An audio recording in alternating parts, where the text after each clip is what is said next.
Hey, I'm Lindsey with Ideatetv, and now I'm here with the actors from the Vagina Dialogues, April Matson, Rebecca Rivera, and Chaise Newall. So I want to know about your characters, and we're going to start with you, Rebecca, because I know you were kind of a little bit of a catalyst to get this thing going. So your character has a lot of names. That she does. She has numerous names over numerous episodes. I will pronounce one.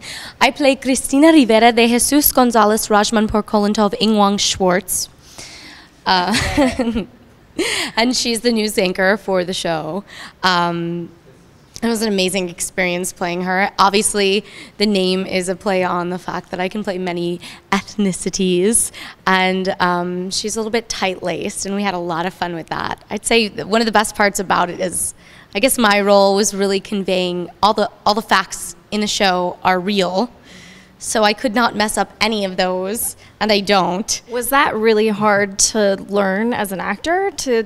Yes. I mean, it wasn't too difficult, especially because we had a great rehearsal and we had a lot of preparation, and it was a great experience. And once you get those facts in your head, you don't lose them. They don't go away. In fact, I bring them up at parties quite often. I don't know if people appreciate that or not. Party banter. It's wonderful party banter.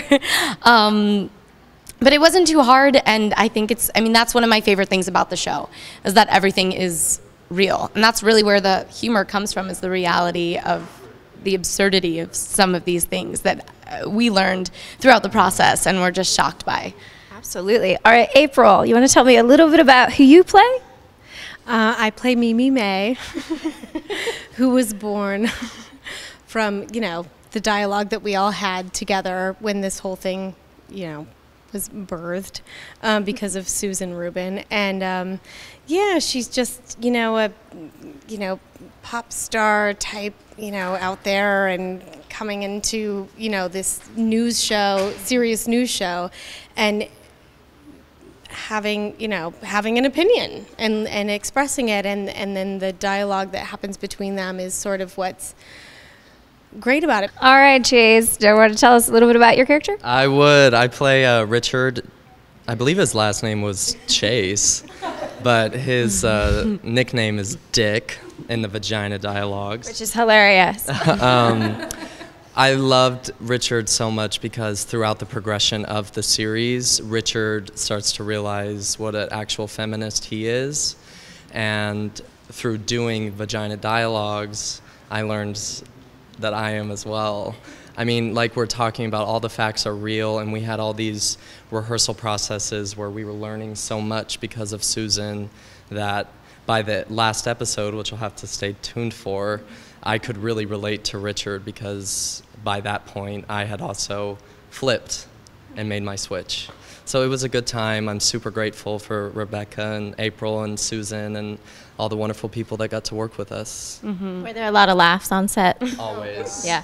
Anytime you're with Susan Rubin, you're having a good time. Were there any, just from an actor's perspective, I'm interested, were there any challenges? Did you guys think there was anything super challenging?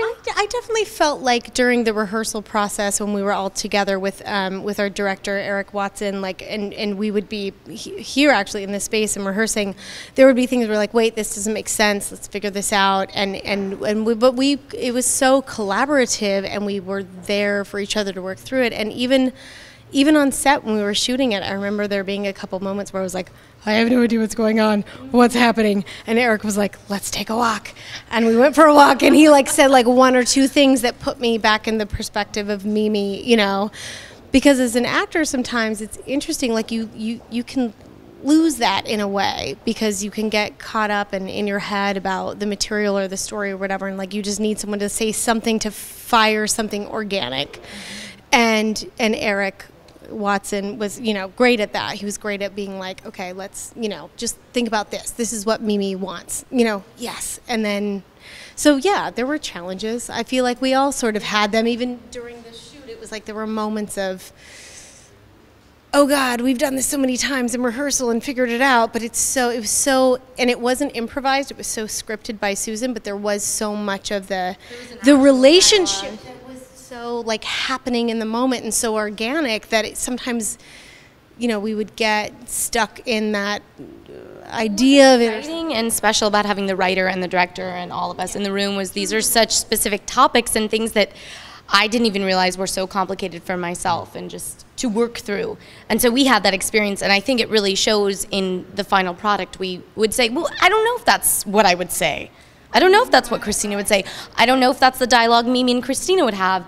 And it was really about figuring out and really looking at ARC, because we were able to have all 6 episodes and shoot them all together. It was looking at ARC and saying, well, what are we saying? Where are these characters going?